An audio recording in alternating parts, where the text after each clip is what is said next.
Today, I came across an incredibly long fishing line while out by the water.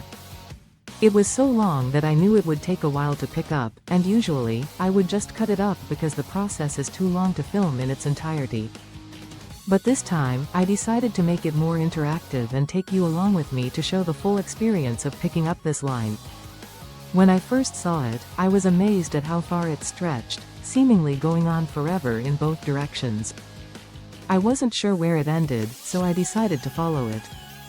I checked multiple times to make sure it wasn't someone else's active line because I didn't want to pull on it while someone was fishing.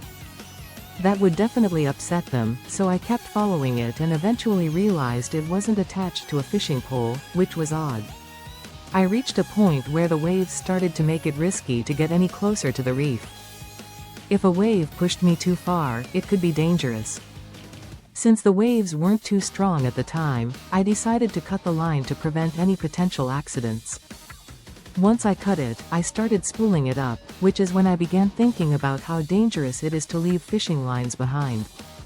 Fishing lines, when discarded or left in the ocean, can be harmful to marine life. Turtles, dolphins, and other sea creatures can get tangled in these lines, often causing severe injury or even death. The lines can wrap around them, making it difficult for them to breathe or swim, and as the animals grow, the line can cut into their skin, causing serious harm. As I swam with the line, still trying to find the end of it, I eventually stumbled upon a large hook attached to the line. It was at that point I realized this wasn't just a regular piece of abandoned fishing gear. This was a line left behind by someone who likely cut it after it got stuck, which is something that happens frequently.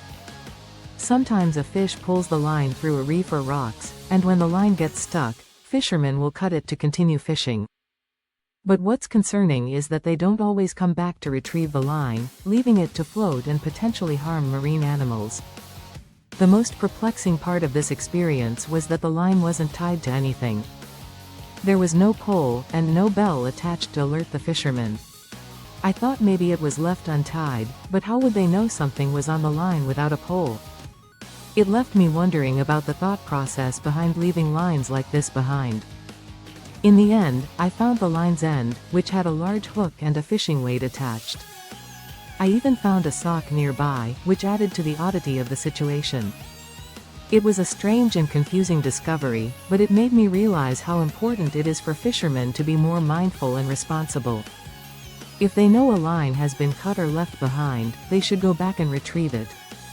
It's not just about the fishing, it's about taking care of the ocean and the creatures that call it home.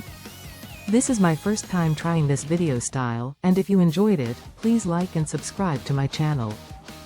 Thanks for watching, and I hope we can all work together to keep our oceans safe.